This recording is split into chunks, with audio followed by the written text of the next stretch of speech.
내가 이게 왜 이렇게 중요하고, 왜 교회를 안 다니는 사람도 1장에서 11장까지 공부를 해야 되는가? 그걸 한번 전반적으로 우리가 훑어봅시다. 우선 이렇게 나눠볼 거예요. 여기는 나누는 구분, 주제 이렇게 나누고요. 여기는 창세기 1장에서 11장까지네. 이건 보통 우리들의, 잘 보세요. 창세기 1장, 11장을 공부해서 아는 사람하고 그냥 모르는 사람하고, 또는 이걸 읽더라도 그냥 술렁술렁 읽은 사람들, 성경에 있는 내용하고를 비교 평가를 해보겠다, 이런 얘기예요. 굉장히 중요합니다. 이게 앞에서 말한 왜 성경을 공부해야 되는가하고 연결이 되기 때문에 그런 거예요. 사람들은 이 성경을 통으로 다 공부해야 이거하고 이거 비교가 될 줄 생각하는데, 요 11장까지만 공부해도 비교가 된다는 걸 내가 알려주기 위해서 오늘 이걸 종합 리뷰 시간을 가는 겁니다. 자, 첫 번째는 가장 중요한 게 뭐냐면 초자연적 존재 문제입니다. 창세기 1장에서 11장까지는 초자연의 존재가 있어요, 없어요? 처음에 얘기했죠? 1장 하나님이 존재하시죠? 또 누가 존재해요? 또 하나 있죠? 사탄이 있잖아요. 그렇죠? 여기에는 하나님도 있지만 누구도 있어요? 사탄도 있어요. 그렇죠? 자, 이쪽으로 와봅시다. 이쪽에 있는 사람들은 이걸 몰라. 이 사람들은 초자연적인 존재에 대해서 어떤 생각을 하고 있어요? 보통 사람들은 그게 없죠. 있다 그래도 그 정확히 서술을 못하죠. 그렇죠? 그래서 대충 이 정도까지는 인정하는 것 같아. 우리 그 무녀들 있잖아, 무녀. 무당들. 요새 인터넷을 보니까 또 요새 그 옛날에 그 탤런트 했던 정호궁이라는 그 사람이 그 사극에도 많이 나오던데, 신을 내려가지고 하는데 굉장히 잘 맞히더라고요. 몇 번 봤는데, 그 사람들 뒤에 영들을 누구 언제 누구가 언제 죽었지, 놀라더라고. 그 정보로 온 사람들이 놀래. 특히 연예인들. 자, 그러니까 이게 뭐냐면 이걸 통해서 어떤 영가라고 그러죠? 이걸 귀신이라고 그러고, 이제 죽은 자의 영혼이 있으니까 눈에 보일 거 아니에요. 그러니까 그 정도를 이제 초자연적인 존재로 인정을 하고, 그 정도까지는 무당들이 있고, 그러니까 시원치 않은 무당도 있고, 좀 잘 보는 무당도 있으니까 요 정도까지는 좀 인정하는 것 같은데, 그 이외에 있다고 믿는 사람들이 거의 없잖아요. 설명도 못하고. 무슨 말인지 엄청난 차이가 나죠? 자, 두 번째입니다. 잘 보세요. 인간에 대해서요. 창세기에서는 이건 어떻게 된다고요? 복합체죠? 유기체죠?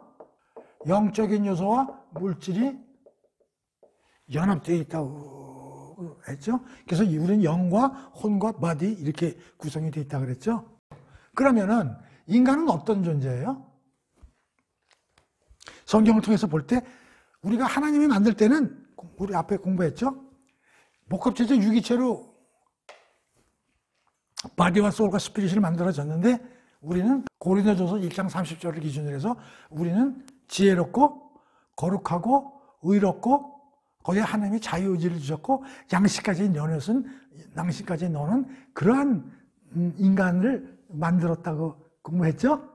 하나님이 깨끗하게 만들어 놓은 거죠? 그런데 그 뒤에 어떻게 됐어요? 그 선악과를 만짐으로써 원죄가 들어와가지고 타락을 했죠? 자, 그러면 여기서 어떻게 됩니까? 당초 창조 때는 어떻게 돼요? 아주 순수하게 만들어졌죠? 지혜롭고 거룩하고 의롭고. 자, 그런데 타락한 다음에는 어떻게 됐어요? 오염이죠? 특히 뭐가 오염됐어요? 영적으로는 완전히 하나님과 분리됐고, 혼이 더러워졌다고 그랬죠? 그러니까 이게 그걸 이해해야 됩니다. 해야 됩니다. 자, 그러면 이쪽은 인간에 대해서 어떻게 생각하느냐, 이런 얘기예요. 자, 이거는 성경을 공부한 사람들은 이렇게 이해를 하는데, 이게 성경 공부 안 했어, 일장하고. 그럼 이 사람들은 인간에 대해서 어떤 생각을 하냐는 거예요. 중립적이라고 생각할까요? 선하다고 생각할까요? 악하다고. 설명하기 어렵죠? 그래서 단적인 얘기는 뭡니까? 성선설을 주장하는 사람이 누가 있어요? 맹자는 뭘 주장해요? 성선설. 성악설은 누가 주장해요? 순자요. 이건 뭐냐면 맹자는 기본적으로 인간은 선한 요소를 갖고 있다는 거예요. 근데 순자는 악하다는 거예요. 그러니까 뭐예요? 왔다 갔다 하는 거죠? 근데 이쪽은 어때요? 당초에는 어떻게 만들어졌어요? 잘 만들었어요. 선하게 만들었어요. 근데 뭐 때문에 오염이 돼서 유혹을 받았지만 인간이 스스로 하나님의 말씀을 안 들어서 타락한 거죠? 근데 이쪽은 모르죠? 도대체 이게 착한 건지. 이게 굉장히 중요한 거예요. 왜 내가 이걸 알아야 된다. 이 두 가지를 셋업이 안 되면, 자, 잘 보세요. 여기서 우리가 세 번째 공부해야 될 게 뭐냐면, 이 세상을 움직이는 동력이 뭔가. 자, 이쪽부터 봅시다. 또 지금 우리 세상을, 이렇게, 우리 뭐 수천 년 동안 이렇게 문명이 발전해오고 뭐 지금 이런 상황을 살고 있는데, 도대체 이 세상을 움직이는 어떤 원동력이 뭐라고 생각하세요? 초자연적인 존재가 이 세상을 어떤 움직이는 동력으로서 역할을 한다고 믿어요? 안 믿어요. 그런 거 믿는 사람 없죠? 이 죽은 영가가 이 세상을 지배한다고 믿는 사람 있어요? 그러면 결국 여기서는 어떤 문제가 생겨요? 인간이 모든 세상을 움직이는 뭐요? 주체죠? 그럴 수밖에 없잖아요. 인간이 모든 힘으로 움직이는 거 아니에요, 어쨌든. 인간의 머리로, 지식으로, 인간의 어떤 도덕적인 생각으로, 또 인간이 만든 어떤 시스템으로, 인간이 만든 어떤 제도로, 관습으로 움직이는 거잖아요, 세상의 동력이. 뭐 다른 누가 간섭할 사람이 누가 있어요? 영가가요?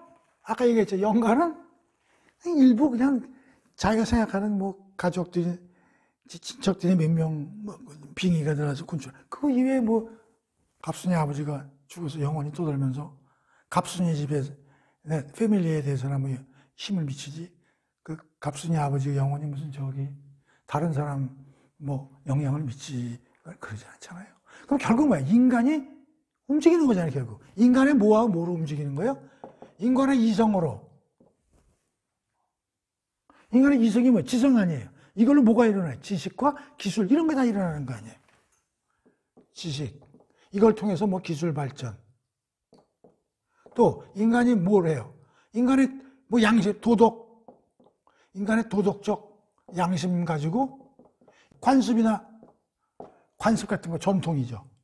아, 그래서 이건 이렇게 살아야 되겠다. 그래가지고 이걸 어떻게 돼? 제도화를 할 수도 있고. 아, 그래서 이렇게 살아야 된다.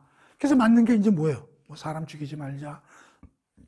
헌법이나 형법 같은 게 만들어져가지고 쭉 살면서 야, 이거 이렇게 살아서는 안 되겠다. 사람은 죽이지 말자. 죽이는 어떻게 되고, 그 다음에 뭐 도둑질하지 말아라. 뭐 이런 걸 만들어 놓은 게 법안이에요. 이게 뭐예요? 제도화한 거죠. 그전에는 뭐예요? 관습과 전통. 우리 이조 시대에 쌍놈, 뭐 이렇게 갈라놔가지고 인간들이 다 자기다. 근데 그게 어디서 나온 거예요? 다 자기의 이성이나 자기 도덕적 어떤 기준에, 인간이 가지고 있는 도덕적 기준에 의해서 만들어진 거 아니에요. 결국 이걸로 이 세상이 어떻게 된 거예요? 이게 동력 아니에요. 이 세상을 움직이는 동력이 뭐예요? 인간의 주체적인 역할을 하는 거예요. 다시 말하면 이게 뭐야? 인본주의죠. 인간이 최고로 되는 거죠. 그렇잖아요. 다시 설명할 수 있어요? 자, 그럼 이쪽은 어떻게 돼요? 좀 다르네? 자, 우선 인간부터 봅시다. 여기 인간이 주체적 역할을 하는데 여기서 인간은 지금 어떤 상황이에요? 그러니까 성경을 아는 사람은 그래서 오염된 놈이 지식과 기술을 가지고 오염된 양심을 가지고 관습과 전통을 하는 거 제도화했으니 퍼펙트합니까? 자, 그럼 여기는 동력이 뭐야? 하나님이 뭘 가지고 일하신다고 공부했어요? 일반 은혜와 공부했잖아요. 특별 은혜를 가지고 하나님이 개입하신다고 공부했어요? 안 했어요? 그 다음에 하나님께 대적하는 초자연적 영적 존재가 있잖아요. 사탄이라고 설명. 얘도 엄청난 일을 하잖아요. 네피림 사건도 일으키고 가인도 뒤통수 치고 일하잖아요. 일 안 한다고? 내가 하나 보여드릴게. 재미난 걸 하나 보여드릴게. 내가 하나 규절을 하나 골라왔는데 복음 13장 2절. 그 예수님이요. 그 예수님은 몇 명의 특별 제자가 있어요? 12죠. 그 중에 예수님 팔아먹은 사람이 누구예요? 가룟 유다죠. 근데 13장 2절에 보면 요한은 이렇게 나와 있어요. 저녁 식사가 준비되었을 때 마귀는, 이 초자연적인 존재잖아, 시몬의 아들 가룟 유다를 꾀어 예수를 배반하여 팔아넘길 생각을 그의 마음속에 불어넣었다. 자, 그러니까 사탄이 지금 인간의 마음속에 뭘 불어넣은 거예요? 그러니까 사탄이 지금 일을 하는 거예요, 안 하는 거예요, 세상에서? 그렇죠? 여기 요한복음 13장 2절. 자, 그래서 27절 한번 보세요. 여기 생각을 불어넣었다 그랬잖아요. 27절에는 이제 더 나가서 뭐라고 쓰여 있냐면요, 이런 말이 있어요. 가룟 유다가 그 빵 쪽을 받아서 먹자마자 사탄이 그에게 뭐요? 들어갔다. 그러니까 13장 2절에서는 가룟 유다에게 생각을 뒤돌리도록 만들었는데 여기는 아예 그에게 들어가 버린 거예요. 그래서 그때 예수께서 가룟 유다에게 말씀하셨다. 나가라. 내가 하려 한 일을 어서 하라. 야, 내가 이걸 찾은 이유가 뭐냐면, 자, 이 세상이 하나님만 일하시는 게 아니라 누구도 일을 열심히 하고 있어요? 사탄도 일을 열심히 하고 있다는 거예요. 이쪽에 있는 사람들은 그걸 알아요? 몰라요? 몰라요. 그 다음에 이건 영적 존재죠. 초자연적인. 또 우리 자신도 일을 하잖아요. 우리 자신도 세상을 위해서. 근데 우리는 어떤 상태로 일을 하는 거예요? 오염된 영혼으로 일을 하는 거죠. 그렇죠? 이쪽에 있는 사람은요, 인간이 주체적인 일을 하는데 이 사람들은 어떻게 돼? 우리 근대주의, 서양 근대주의 철학에서 이성이 굉장히 합리적이라고 생각하는 거죠. 그러니까 여기서는 오염된 영혼으로 일을 하는 건데요, 여기는 오염되지 않은 상태로 인간이 굉장히 잘나고 굉장히 깨끗한 상태로 모든 일을 한다고 착각 속에 사는 거라고요. 이렇게 자, 그래서 내가 이게 왜냐면 굉장히 창세기 1장 11장을 아는 사람하고, 물론 여기 있는 사람이 이건 안 믿어도 돼. 이거야? 엉터리지. 안 믿어도 그러나 창세기 1장 11장을 잘 공부하면 믿고 안 믿고는 둘째 문제고, 이렇게 쓰여 있다는 거예요, 여기는. 무슨 말인지 알아요? 어마어마한 차이가 있다는 걸 보여주는 거죠. 그 다음에 여기는 초자연적인 요소. 오염된 영혼으로 일을 하지만 또 거듭난 사람이 있어요, 없어요? 크리스천들. 있죠? 그 사람들은 어떻게 해? 거듭난 사람들은 하나님의 100% 달성한 하나님의 말씀대로 행동하죠? 그러니까 이 세상을 움직이는 동력이 여기는 몇 개예요? 인간도 두 종류, 초자연적인 요소도 두 종류, 여기는 오로지 한 종류. 재밌죠? 그래서 이 세상을 움직이는 동력, 힘이 무언가, 배후에 이런 게 있네? 여기는 이것밖에 몰라. 안 보여. 여기까지 이해가 돼요? 오케이. 자, 그러면, 자, 동력이 그렇게 차이가 나요? 그럼 우리가 이제 아까 3번에 4번째 뭘 공부해야 되냐면, 이 세상의 지금 현상은 어떠한가? 자, 이쪽부터 봅시다. 그래서 지금 이 세상은, 이쪽 사람들 지금 어떻게 생각하고 있는 거예요? 잘 돌아가고 있다고 생각하나요? 우리 솔직하게 얘기해 봅시다. 돈 많고 권력 있는 사람은 세상에 좋다고 그러겠죠. 자기 마음대로 되고 돈 많이. 근데 어려운 사람들은 죽지 못해 살고 너무 힘들어요. 또 그런 사람도 있잖아요. 근데 그걸 딱 더해보면 어떨까요? 그러니까 결국 여기서 뭐냐? 인간은 아까도 얘기했지만 인간의 지식과 어떤 도덕적 양심을 통해 가지고 지금까지 쭉 인류가 발전해 오긴 했죠. 인간의 문명이 발전해 왔다고 대부분은 다 생각할 거예요. 옛날 뭐 잘 사니까. 근데 여기에 지금 폐해가 있어요, 없어요? 뭐 발전을 하긴 했는데, 근데 뭔가 이게 힘든 것 같아. 근데 인간은 자유로워야 되잖아요. 그렇죠? 우리는 이제 몸과 혼과 영으로 이제 구성되어 있다고 했잖아요. 근데 몸도 크게 두 가지로 나눠. 사람이 우선 신체 먹고 사는 것. 우선 몸이 자유로워야 되잖아. 뭐 구속을 당하든지 뭐 예를 들어서 그런 것만 노예제도라든가 옛날에 노예제도 있었잖아요. 우리나라 같은 데도 양반 쌍놈제도 있었잖아요. 신체적으로 어떻게 되는 게 좋아요? 자유로워야죠. 또 몸이 먹고 살아야 되잖아요. 그러니까 이게 또 먹고 사는데 어느 정도 수입이 있어야 되잖아요. 그 다음에 혼은 어떻게 돼요? 누구한테 압박을 안 받는 이런 걸 이제 우리가 헌법상 뭐라고 그러냐면 정신의 자유 뭐 이런 거예요. 영은 종교의 자유고요. 특히 요새 제일 문제가 뭐예요? 먹고 사는 거죠? 빈부격차. 어려운 사람 못 두고 있는 사람은 잘 살고. 지금 이거 가지고 난리 아니에요. 평등. 여기서 문제가 나오는 게 뭐야? 공정 문제, 평등 문제. 여기에는 신체 자유 중에 제일 요새 이라는 게 뭐예요? 인종차별이죠. 미국 같은 경우에 블랙, 화이트 간의 싸움.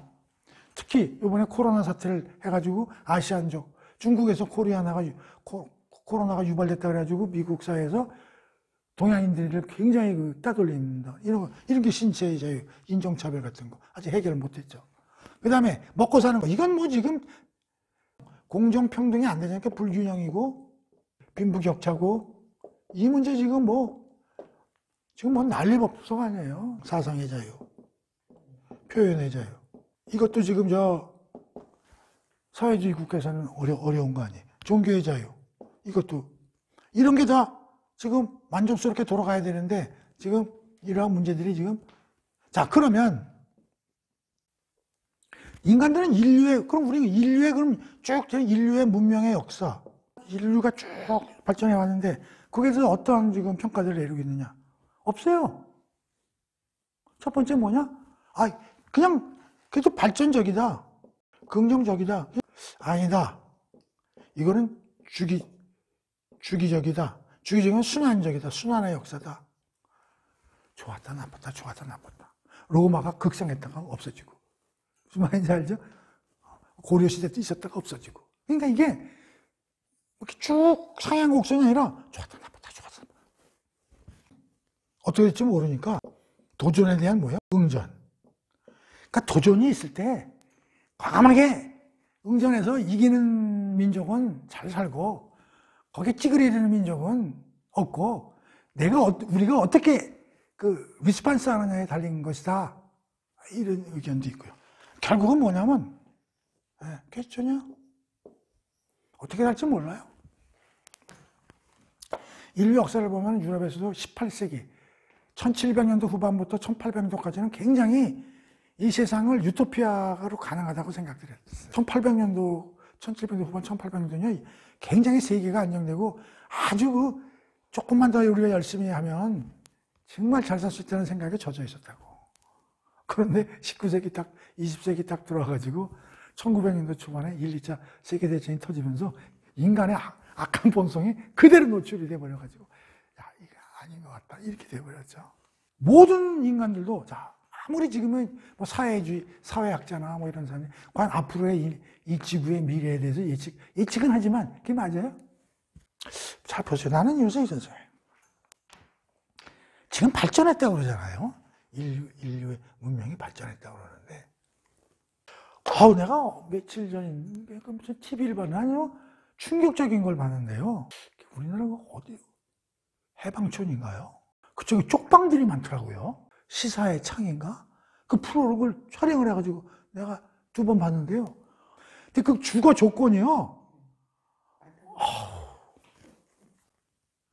그냥 죽어나가는 사람이 태반이야. 그럼 옆에 있는 사람이 그 옆에 있는 사람도 몰라 죽었는지 가가지고 문 두들겨 봐가지고 없어서 보면은 죽었어. 그러면 구청에서 전화해서 와가지고 데리고 가고. 이렇게 신원조회 해가지고 가족을 찾아서 연락해도 모른다고 그러면 그냥 구청에서 끌고 가가지고 구청에서 행여 환자 하듯이 하는 거 있거든요. 그리고 집 구조가 왜 그런 집이 미로야 미로 그리고 막 구하게 다니고 나는 그게 서울시내 한복판에서 지금도 일어나는 상황이에요. 자, 그럼 보세요. 인류가 문명이 발전했다고 발전했죠. 그 사람들이요. 옛날에 오히려 이조시대 때 태어나는 게 더 편했을 수도 있어요. 그다음부터 남의 집 살이하고 남의 집 머슴살이하고 하면 먹을 건 줄 거 아니야. 지금은 남의 집 머슴살이조차도 못 하잖아요. 내 머슴을 하고 싶어도 어디 가서 머슴을 해요. 그냥 죽는 거예요. 무슨 문명이 발전해요? 발전했지만 이거를 혜택을 물론 일반 대다수의 사람들은 누리지만, 자, 이쪽 봅시다. 이 세상이 어떤 상황인지 1장 11장을 가지고 설명을 해볼게요. 자, 에덴 동산에서 쫓겨났다는 건 뭐예요? 하나님을 없는 문화가 벌어지는 거 아니에요? 자, 가인의 후손은 어떻게 돼요? 자, 우선 살인사건이 일어나죠? 나오는 게 뭐예요? 가인 후손의 역사가 나오잖아요. 거기서 뭐가 나와요? 성을 샀다는 얘기가 나오잖아요. 이거 패거리 문화라고 그랬잖아요. 남을 인정하지 않는, 끼리끼리 사는, 우리 패밀리끼리 살아야지. 우리 동창회, 서울대학교 동문회, 해병대, 패거리 문화. 뭐야? 라멕의 칼의 노래, 폭력, 살인. 그리고 문명은 일어나. 그런데 뭐요? 부작용이 말. 가정, 하나님의 질서, 파괴 요소가 많아요. 이거가 비슷하죠? 보여주잖아요. 성경에서. 뭘로? 가인 후손의 플로와 살인, 이런 것. 그 다음에 또 어떤 문제가 있나요? 네피림 사건. 세상이 어떻게 돼? 악으로 물들죠? 누구 때문에? 초자연적인 존재 때문에. 리얼하게 보여준다고. 그러니까 하나님을 떠난 세상이 이렇다는 걸 하나님 보여주잖아. 그 다음에 홍수 전이에요. 홍수 이후에는 어떻게 돼요? 함이죠, 함. 자기 아버지를 갖다가 해코지하고 자기 아버지의 흠을 세상에 알리고 이러는 거 아니에요. 함이 우리예요, 우리. 이 세상이라고. 그 다음에 뭐예요? 니무룻. 성을 쌓고 자기 바벨탑. 창세기 1장 11장에서 하나님을 떠나 에덴 동산을 떠나서 일어나는 문화 삶이 보이잖아요. 그러니까 어떤 사람이 이건 옛날 수천 년 전 얘기잖아. 그게 뭐 오늘날 맞아? 그래서 그 얘기를 할 것 같아서 내가 또 한 구절을 찾았어, 성경에서. 로마서 1장 21절. 자, 봅시다. 하나 읽어볼 거예요. 하나님께서는 진리를 가로막는 인간들의 모든 불경함과 불의함에 대해 하늘에서 진노하십니다. 그것은 하나님을 알만한 것이 그들 가운데 분명히 드러나 있기 때문입니다. 하나님께서는 자신에 대해 알만한 것들을 사람들에게 밝히 나타내 보이셨습니다. 그러니까 하나님이 이미 다 알려줬다는 거예요. 그런데 세상이 창조된 이후로 하나님의 보이지 않는 성품, 곧 하나님의 영원하신 권능과 신성은 그분이 지으신 만물 가운데 분명히 나타나요. 그러니까 창조 내용을 보면 그 하나님이 계시된 걸 알 수 있다는 거예요. 또 사람이 그것을 보고 충분히 깨닫고 알 수 있도록 되어 있습니다. 왜? 양심을 통해서. 그러므로 사람들은 하나님을 몰랐다고 핑계를 댈 수 없습니다. 그러면서 이렇게 사람들은 하나님을 알면서도 하나님을 영화롭게도 하지 않고 그분께 감사를 드리지도 않습니다. 오히려 헛되고 쓸모없는 생각들을 품어 그들의 미련한 마음으로 진리의 빛을 잃고 어두워졌습니다. 왜냐하면 하나님하고 타락하면서 쫓겨나면서 영적으로 단절이 돼서 하나님을 알 수가 없다는 얘기예요. 그리고 혼도 영혼이 오염이 돼가지고 어리석은 바보가 되어버렸다는 거예요. 자, 영원히 썩지 않은 하나님의 영광을 조만간 썩어질 사람이나 개나 짐승이나 기어다니는 동물을 형상으로 받고, 자, 우상 숭배를 한다는 거예요. 하나님을 버리고 엉뚱한 것들한테 가가지고 그 숭배한다는 거예요, 인간들이. 자, 그러므로 하나님께서는 사람들의 마음을, 잘 보세요. 하나님께서는 사람들의 마음을 정욕했다. 제멋대로 하도록 하나님이 그래 니들 혼자 제멋대로 한번 해봐 이렇게 내버려 뒀더니 어떻게 됐냐면 그 결과 사람들은 서로의 몸을 욕되게 했다는 거예요. 다시 말하면 사람들은 하나님의 진리를 거짓된 것으로 바꾸어 버렸고 거룩한 창조의 대신에 헛된 피조물로 섬기도록 숭배했고 이런 이유로 하나님께서는 사람들이 온갖 마음의 수치스러운 욕망에 따라 살도록 내버려 두셨습니다. 하나님이 인간을 일반 은혜를 주입하지 않고 내버려 두면 어떤 문제가 벌어지냐면 잘 보세요. 여자들마저도 하나님께서 정해주신 남자의 자연스러운 성관계를 외면하고 여자끼리 부자유로운 성관계, 이게 레즈비언하고 호모한다는 거예요. 자, 이와 같이 남자들 또한 여자와의 정상적인 성관계를 외면하고 서로 욕정에 불타서 남자가 남자와 더불어 동성끼리 부끄러, 이게 호모예요. 그들은 그들 자신들의 타락한 행위에 대해 스스로 마땅한 징벌을 받았습니다. 또 그 결과를 보십시오. 사람들은 온갖 불의와, 자, 이게 20몇 가지가 나오는 거예요. 불의와 악행과 탐욕과 악으로 가득 차 있으며 질투와 살인과 분쟁과 사기와 악독으로 가득 차버렸습니다. 게다가 그들은 험담을 하고 중상모략을 일삼으며 하나님을 미워하고 건방지게 행동하며 교만을 부리고 자랑을 떠버리며 악한 일을 꾸미고 부모에게 대듭니다. 그들은 분별력이 없고 신의가 없으며 인정도 없고 자비심도 없습니다. 그들은 이런 짓을 행하는 자는 죽어 마땅하다는 하나님의 공의로운 법들을 잘 알면서도 돌이키지 않고 그런 짓을 스스로 계속할 뿐만 아니라 그런 짓을 행하는 사람들을 잘한다고 부추기기까지 합니다. 자, 결론을 내려볼게요. 이게 뭐냐면 하나님이 인간을 내버려 준다는 거예요. 다시 말하면 일반 은혜를 하나님이 여기서 일반 은혜와 앞에 배웠지만 특별 은혜와 일을 하시는데 하나님이 일반 은혜를 포기하면 세 가지 일이 벌어지는 거예요. 첫 번째는 성적으로 레즈비언하고 호모가 일어난다는 거예요. 성적 부패인데요. 성을 예로 든 거죠. 꼭 하나님을 버리면은 성적인 것만 부패가 일어난다는 게 아니라 모든 분야에서 부패가 일어나는데 그 중에 가장 부패 중에 쉽게 인간이 알아들을 수 있는 게 성적인 거거든. 성을 갖다가 예로 들면은 이런 일이 벌어진다는 거예요. 두 번째는 뭐냐면 방향이 어떻게 돼요? 방향이 뒤집히는 거예요. 남자와 여자끼리 가정을 이루어야 되는데 남자가 남자를 찾고 여자가 여자를 찾는다는. 이건 뭐냐? 방향이 뒤집힌다는 거예요. 그럼 세 번째 뭐예요? 근데 그런 게 잘못된 일을 저질러 놓고서 아, 이거 잘못됐구나 하는 게 아니라 오히려 그게 옳다고 자랑하고 남들한테 그 일을 하라고 촉구한다는 거예요. 무슨 말인지 알아요? 그래서 이게 뭐냐면 이거를 우리는 부패라고 그러고요. 이 방향이 뒤집혔잖아요. 이걸 도착이라고 그래요.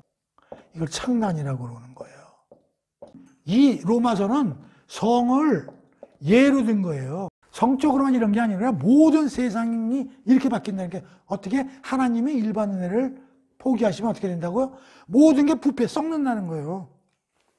경제는 경제대로 썩고 교육계는 교육계대로 썩고 정치계는 정치계대로 썩고 종교계는 종교계대로 썩는다는 얘기. 성적으로만 부패는 성은 예라니까. 그 다음에 어떻게 돼? 도착이 일어난다는 거예요. 뒤집어진다는 거예요.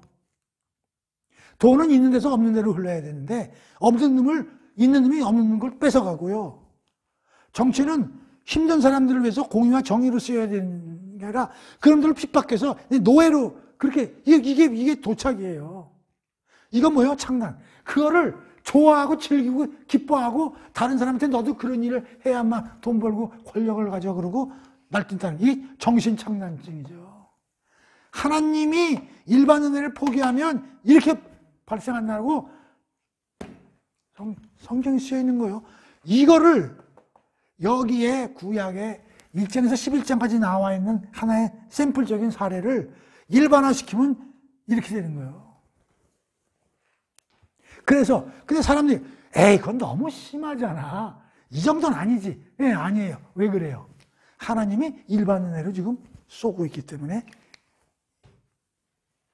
그래서 하나님이 내버려 두면 어떤 일이 벌어지나? 이렇게 벌어진다는 거예요.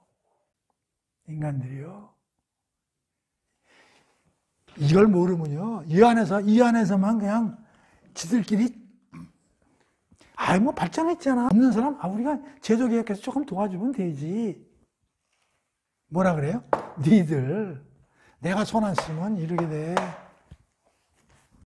자, 그러면 우리가 여기서 이 세상이 지금 왜 이렇게 이 모양 이 꼴로 흐르는 원인과 그걸 좀 이해를 하시라는 얘기야. 성경의 논리대로 하면 이렇게 개판이 되는데 하나님이 그나마 막아주셔서 그나마 이렇게 움직이는 거예요. 그럼 여기 있는 애들은 인류의 문명이 발전한 건 그래도 인간의 노력과 선한 행실로 인해서 이렇게 됐지. 이게 누구 때문에 이렇게 된 거야? 하나님의 일반 은혜로 그러면 그 정도 된 거야. 이놈들아, 이거 없으면 니들은 이렇게 되는 거야. 로마서 20장 30. 그걸 여기 있는 애들이 몰라. 그래서 내가 이 공부를 기독교인뿐만이 아니라 모든 사람들이 공부를 해야 된다는 이거. 자, 요거 4번 이해하시죠? 그럼 대안이 뭐요? 이쪽은 뭐야? 아까도 얘기했죠. 이런 여러 가지 문제점들이 발견되잖아. 인종차별 같은 그런 문제, 먹고 사는 문제에 대해서 불평등, 빈부격차, 정신적인 문제에서의 자유, 종교의 자유 억압, 수많은 문제점들이 노출이 되는데 여기 있는 사람들의 대안이 뭐야? 앞으로의 그림이 뭐라고 그래요? 유토피아가 목적이게 되죠. 유토피아. 이 유토피아란 말은 원래 이 세상에 존재하지 않은 어떤 그 그림인데, 그럼 플라톤이 이제 유토피아라는 그거죠. 인종차별 없는. 그 다음에 모두가 잘 살고 행복하게 사는. 그야말로 무슨 맨날 정치 슬로건이죠. 공평, 정의, 평등, 자유. 맨날 모든 정권이 부르죠. 맨날 무슨 공정, 평등, 자유, 공정 이런 이인표를. 야, 좋아. 그림을 그리는 건 좋아. 그렇게 가자는데 그거 반대할 사람 누가 있겠어요? 자, 그러면 대안이 뭐냐고. 뭘 내세우냐면 첫째는요, 교육이에요, 교육. 애들 열심히 교육시키고, 정서적으로 교육 잘 시키고, 도덕적으로 교육 잘 시키고. 그러면 많이 나아지겠지. 근데 뭐가 있어요? 지식 개발. 지식도 좀 디벨롭 시키고, 기술 개발 시켜서 이제 좀 더 경제가 좀 발전하고 잘 먹고 잘 살면. 그래가지고, 제도 개혁. 이거 좋은 대통령이 나와가지고 법도 좀 만들고 말이지. 요새 난리들 아니야? 여성부 없앤다, 무슨 부동산세 어떻게 한다, 난리 없어요. 이제 머리 빠진 애들까지 건강보험 해준다고. 이러잖아요. 제도 개혁해주자. 그 다음에 그 없는 사람들 복지 확대. 그 다음에 이제 종교하는 사람들은 어떻게 명상이나 자기 개발. 이거 답이 있어요? 그래서 이렇게 가면 해결됩니까? 퀘스천이죠. 이상 못내요. 인간이 대가리로 이거 이외에 뭐가 나오겠어요? 근데 문제는 뭐예요? 전부 인간의 노력이죠. 근데 여기서 뭐라고 되어 있어요? 인간은 오염되어 있다고 그랬죠. 그 오염의 실제가 아까 뭐라고 그랬어요? 여기서 하나님이 개입 안 하면 부패, 도착, 창난이라 그랬죠. 함과 니무릇, 가인과 아벨의 살인 사건, 람에게 칼의 노래, 네피림 사건, 그대로 구약 여기서 그 일반화했을 때 로마서 1장 21절 32절까지 인간의 행태. 자, 그러면 이제 그럼 이쪽은 답이 있어? 한번 얘기해 보아. 찾아봐야죠. 앞으로의 그림이 있나? 하나님의 에덴 동산에서 내쫓았을 때 에덴 동산을 폐쇄했어요? 문을 열어놨어요? 그 얘기 뭐예요?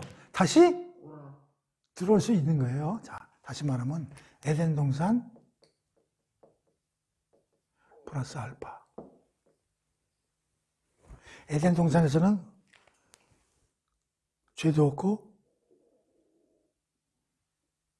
사망도 없고 투쟁도 없고 오로지 기쁨 상생 충만이죠. 그런데 플러스 알파는 뭐예요? 하나님과의 교제를 통해서 쭉 레벨 상승하는, 이게 앞으로의 그림이라고. 여기는 뭐라고요? 영생, 기쁨, 평강, 상생, 사랑 이런 거거든요. 여기도 이걸 목표로 삼을 수는 있어. 그렇죠? 근데 갈 수 있는 방법이 있냐고. 이것밖에 없죠. 자, 그러면 어떻게 그렇게 하냐고. 이 세상은 끝이 해피엔딩인가? 그래, 앞에서 하나님이 일반 은혜와 특별 은혜로 뭐 관리를 하신 다음에 그럼 이 세상은 계속 해피엔딩으로 뭐 끝나겠네? 아까 로마서 1장 21절에서는 하나님이 손 안 대면 그렇게 된다는데, 야, 그럼 뭐 하나님 믿고 열심히 살면 해피엔딩으로 끝나겠네? 그럴까요? 자, 그래서 내가 또 하나를 찾았어. 디모데후서 3장 1절에서 5절하고 13. 디모데여, 그대는 이 사실을 명백히 명심하시오. 말세에 고난의 시기가 올 것이다. 사람들은 자기만을 사랑하고, 잘 들으세요, 돈을 사랑하고, 잘난 척하고, 교만하고, 하나님을 모독하고, 부모에게 반항하고, 감사할 줄 모르고, 경건치 아니하고, 3절, 무정하여 사랑이 없고, 용서할 줄 모르고, 비방을 일삼고, 자제할 줄 모르고, 폭력적이고 선을 싫어하고, 배신을 일삼고, 조급하고 자만하며, 허풍을 떨고, 하나님보다 세상 쾌락을 더 좋아하고, 겉으로는 경건한 척하지만 실상 경건의 능력은 인정하지 않습니다. 그대는 이런 사람들을 멀리하시오. 자, 그 다음에 13절 봅시다. 말세가 다가올수록 악한 자들과 속이는 자들은 더욱더 악해져서 서로 속이기도 하고 또 속기도 할 것입니다. 자, 해피엔딩이에요. 뭐라고 되어 있어요? 말세에 대한 증상을 얘기하죠. 해피엔딩 아니죠? 해피엔딩 아닙니다. 굉장히 성경은 어떻게 보면요, 리얼하게 적시합니다. 세상 그렇게 쉽지 않아. 그 얘기예요. 내가 일반 은혜로 그렇게 막고 있어도 쉽지 않아. 그러면 어떻게 하시겠다는 거예요? 하나님의 대안은 무엇인가?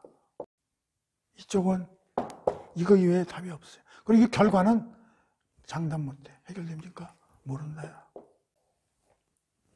자, 이쪽은 해피엔딩은 아닌데, 야, 그래도 하나님이 뭐 대안이 있어야 되는데, 하나님이 우리 마지막 그림은 뭐예요? 이건데, 에덴 동산 플러스 알파, 영생과 기쁨과 평강과 상황, 일로 가야 이게 목표인데, 그런데 세상의 끝은 말세 전에 디모데후서에 보면 굉장히 안 좋은 얘기예요. 안 좋은 얘기로 말세.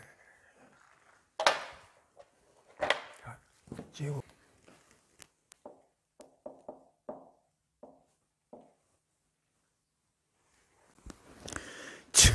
우리 공부했지만 지금 문제가 뭐예요? 세상이 하나님이 그냥 내버려 둘 때 세상은 로마서 1장 12절에서 본 것처럼 이 모양 이 꼴이고, 말세에도 이렇게 되는데, 자, 그런데 왜 이렇게 되냐 말이에요. 첫 번째, 잘 들으세요. 원인이 뭐냐면 1번이 이 초자연적 적대자라고. 우선 이걸 해결하지 않으면 안 돼. 기본이 이거라고. 우리 얘기했잖아. 지금 세상을 움직이는 동력이 하나님도 계시지만 초자연적인 존재인 이놈이 활동을 하고 있다는 얘기예요. 이쪽 애들은 모르지만. 근데 이거는 초자연이기 때문에 인간이 어떻게 해결이 안 돼. 두 번째는 뭐야? 인간의 뭐요? 오염하잖아요, 오염. 이 두 개 아니에요. 얘가 지금 문제가 생겼잖아요, 지금. 타락으로 인해가지고.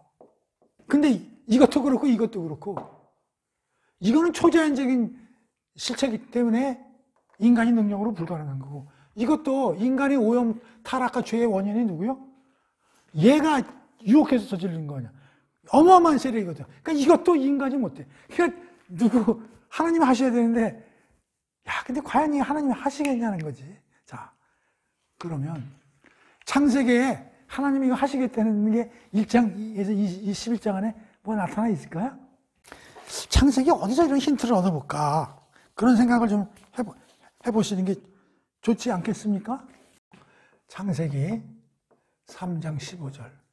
하나님이 조치를 내리시죠? 원복음이라 그랬죠? 여자의 후손이 너를 머리를 박살낼 거다. 누구의 머리를 박살내는 거야? 아이고, 예수까지 갈 필요도 없어. 창세기 3장 15절에서 이미 하나님이 너 초자연적인 적대자 사탄아, 너 죽는다. 누가 그렇게 하시겠대? 하나님이. 대책이 벌써 여기 나오잖아요. 그 다음에 이런 걸 찾아낼 수가 있어요. 여러분들이 참 그 영적인 거라고. 자, 아벨은 하나님이 사랑하는 사람이잖아요. 어떻게 됐든 마음에. 근데 아벨이 죽었죠. 근데 하나님이 뭘 만들어요? 셋을 주시잖아요. 셋을 만드신. 그러니까 하나님이 그냥 안 놔두셔요. 반드시 하나님이 개입해서 내 사람을 만드시겠다는 거예요. 그들을 통해서 내가 세상을 힘들지만 끌고 가시겠다는 거 아니에요. 그 다음에 또 하나 뭐였어요? 바벨탑. 바벨탑 사건에서 하나님이 뭐 하세요? 내려와서 친히 보시죠? 그게 어떻게 해요? 흩어버리시죠? 개입하시겠다는 거죠? 하나님이 개입하시겠다는 거예요. 어떻게? 너 가만 안 놔둬. 그렇죠? 창세기에서 이미 이런 걸 통해서 하나님이 이게 다 뭐야? 이게 특별 은혜죠? 일반 은혜가 아니라 그래서 이게 특별 은혜예요. 이게 중요하죠? 누구를 보내서? 예수부터 죽이고 구원하겠다는 거예요. 누가? 색 같은 사람을. 택자. 그럼 내가 적극 개입하시겠다는 거예요. 그래서 이거 어떻게 된 게? 해결하시겠다는 거예요. 그래서 바벨탑 사건 이후에 뭐가 나와요? 아브라함을 부르시죠. 아브라함 콜링. 적극적인 작업에 들어가시는 거예요. 아브라함, 우리 안 배웠지만 아브라함 불러가지고 일하시겠다. 보여주시겠다. 어떻게 하는 것이 문명의 제대로 된 하나님의 나라를 운영하는 건지 내가 아브라함 콜링 접속해서 내가 쫙 개입해서 보여주시겠다. 인간 문제. 지금 아까도 우리가 앞에서 살펴봤지만 인간을 지금 누가 조종하고 있는 거예요? 뒤에서. 얘가 조종하죠. 그러니까 우리는 이 세상에 일어나는 일은 걔가 안 보이니까 그냥 우리끼리 인간끼리 일어나는 일이지만 그걸 항상 염두에 둬야 된다고. 뭐가 있다고? 영적 존재가. 그래서 영적 싸움에서 어떻게 해야 돼? 승리해야 된다고. 우선 어떻게 해야 되냐면요. 에베소서 6장 10절에서 18절입니다. 읽어보겠습니다. 여러분은 그리스도 안에서 또 그리스도의 강한 능력으로 담대해지십시오. 마귀의 계략에 당당히 맞설 수 있도록 하나님의 무기로 온몸을 무장하십시오. 우리가 싸워야 할 적들은 살과 피를 가진 인간이 아닙니다. 자, 우리가 싸워야 할 적은 우선 인간과의 싸움이 전에 이 영적 세력과의 싸움에서 이겨야 된다는 거예요. 우리의 적들은 이 어둠의 세상을 지배하는 통치자들과 권력자들, 그리고 하늘에 있는 악한 영들입니다. 그러므로 여러분은 하나님의 무기로 온몸을 완전히 무장하십시오. 그래야만 악한 날에 마귀의 세력에 맞서 능히 싸워 이길 수 있고, 또한 모든 일이 완성된 후에 굳건하게 서 있을 수 있게 될 것이기 때문입니다.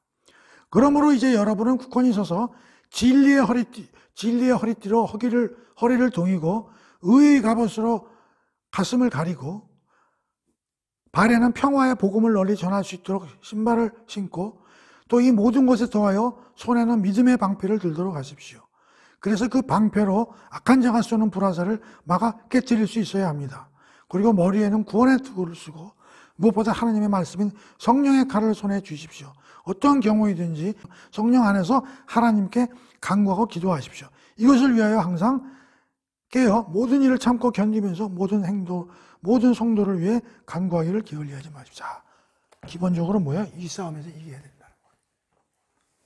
근데 이 싸움에서 이기려면 어떻게 돼야 돼요? 예수님 안에서 성령의 도움으로 말씀과 믿음을 가지고 싸워서 이겨야 된다는 거예요. 자, 두 번째는 이걸 이기려면 어떻게 하냐면 우리가 거듭나야 돼요. 왜? 오염에서 탈피해야 되기 때문에. 그렇죠? 이것도 우리 마음대로 못하는 거예요. 이것도 누가 합니까? 하나님이 하시죠. 그런데 여기서 두 개가 필요해요. 예수님이 필요하고 예수님이 우리를 위해서 예수님이 십자가에서 죽으셔야 되고요. 성령님이 우리 안에 내주하셔야 돼요. 그리고 뭐요? 말씀을 통해 거듭나야 돼요. 하나님이 일을 하시지만 예수님의 그래서 거듭나는 게 뭐예요? 예수님이 십자가에서 돌아가신 이유가 뭐고 누구를 위해서 돌아가셨는지 그 의미를 깨달아야 되고, 그랬을 때 성령님이 내 안에 들어오셔야 돼요. 야, 근데 성령이 어떻게 내 안에 들어오냐? 그거는 신약 공부를 하지만 오순절날 성령 강림 사건으로 우리 안에 오셨기 때문에 그거는 하는 거예요. 그래서 하나님이 또 성경을 만들어 주셨기 때문에 성경을 통해서 우리 거듭남으로써 오염에서 탈피하다. 그래서 우리는 그걸 통해서 성령의 도움으로 말씀과 믿음으로 영적 삶에서 승리해야 되며 거듭나서 오염에서 탈피해야 된다. 그렇게 됐을 때 어떻게 돼요? 말세에 일어날 수 있는 그런 데서 우리는 탈피해가지고 에덴 동산 플러스 알파로 하나님과 함께 우리는 다시 하나님 나라에서 영생과 기쁨을 누릴 수 있다는 게 대안이라는 말이에요. 자, 그거를 표현한 것이 뭐냐? 자, 요한계시록 18장에 21장을 대비시켜놨다고. 18장에 뭐가 나오냐면 바벨론의 멸망, 바벨론의 상징이 이 세상을 뜻하는 거니까요. 이제 바벨론은 귀신들의 처소가 되었고 온갖 더러운 악령들의 소굴이 되었으며 가증한 새들만이 들끓는 난장판이 되었구나. 이 세상이, 종말의 세상이 그렇게 된다는 거예요. 이렇게 된 것은 음료된 그 도성이 자신의 음행으로 빚은 진노의 포도주를 모든 나라들에게 주어 마시게 하였고, 또 세상의 왕들을 미혹하여 자신과 더불어 음행하게 하였으며, 또 자신의 지나친 사치 행적으로 말미암아 세상의 상인들로 부정한 재물을 쌓게 했기 때문이다. 이렇게 두 가지가 나오죠. 세상의 왕들, 권력자, 지금은 하면 대통령이나 총리들이 부패하게 되었고, 또 상인들이 부정한 기업들이, 재벌들이 완전히 불합리하게 돼가지고 완전히 세상이 말종에 접어들었다, 그런 얘기예요. 그런 얘기가 쭉 써 있습니다. 그건 집에 가서 읽어보시고. 자, 21장 보세요. 4절 보면 하나님께서 그들의 눈에서 모든 눈물을 닦아주실 것이니 이제 더 이상 죽음이 없고 다시는 슬픔도 우는 것도 아픈 것도 절대로 없을 것이다. 그것은 이전 것들이 다 사라져버렸기 때문이다. 완전히 뒤집어 놓으시겠다는 거죠. 그때 보좌에 앉으신 분들께서 말씀하셨습니다. 보라, 이제 내가 모든 것을 새롭게 한다. 그런 다음 그분께서 또 이렇게 말씀하셨다. 이 말은 신실하고 참되다. 그러므로 너는 모두 다 기록하여라. 이제 다 이루어졌다. 나는 알파요 오메가요, 처음과 마지막이다. 이게 다 예수님이 지칭해서 하는 얘기예요. 내가 목마른 자에게 값없이 생명의 샘물을 가서 마시게 할 것이다. 이기는 사람은 이 모든 것을 다 상속받게 될 것이며 나는 그의 하나님이 되고 그는 나의 자녀가 될 것이다. 자, 이게 뭐냐? 창세기 1장 11장을 통해서 하나님이 앞으로 이렇게 어떻게 세상을 만들어 가시겠다는 걸 우리가 물론 계시록이나 신약 성경을 통해서 구체적으로 살펴봤지만 이 창세기 1장 11장 안에 그런 내용들이 이미 다 원리가 포함되어 있다, 이런 얘기예요. 그래서 오늘 지금 공부한 게 뭐냐면 창세기 1장에서 11장까지를 잘 이해를 해야 우주와 인류의 역사의 초기의 역사를 이해하고 어떻게 스타팅이 됐다는 걸 우리가 이해를 해야만 이 세상이 지금 이렇게 돌아가는 게 왜 이렇게 돌아가는지, 문제가 뭔지, 원인이 뭔지, 그럼 어떻게 이걸 고쳐나가야 되는지를 명확히 알 수 있고 설명될 수 있다는 얘기. 그러나 이걸 모르면 다른 어떤 책을 통해서도 원인과 증상과 해답을 찾을 수가 없다는 얘기예요. 그저 인간의 머릿속으로 그저 추상적으로 그림을 그려서 그래, 우린 교육과 지식을 통해서 교육개발을 통해서 또 제도 개혁을 통해서 그런 식으로 해서 발전시켜 나가면 되지 라고 얘기할 수밖에 없다는 거예요. 그건 전혀 밑도 끝도 없는 얘기고 믿을 수도 없고 담보할 수도 없는 얘기라는 거죠. 그래서 창세기 1장 11장 공부를 잘 다시 하시고 거기서 이게 지금 이 세상이 왜 이렇게 됐고 원인이 뭐고 앞으로 어떻게 대처해 나가야 될까를 다 찾아보시라는 거죠. 그러니까 이걸 열심히 공부하면 성경 공부 사실 안 해도 되는 거예요. 신약 성경 좀 몇 개 구절만 찾아보면 이게 성경이라는 게 이렇게 되고 하나님이 이런 뜻을 가지고 세상을 움직이시려고 생각하시는 거 하는 걸 우리가 알 수 있게 된다는 것이죠. 그래서 하여간 좀 어려운 것 같지만 공부를 열심히 하시고 좀 멋있는 세상을 좀 제대로 된 눈으로 좀 보고 그 제대로 된 가치관과 세계관을 가지고 세상을 살아가실 기원합니다. 이상입니다. 끝.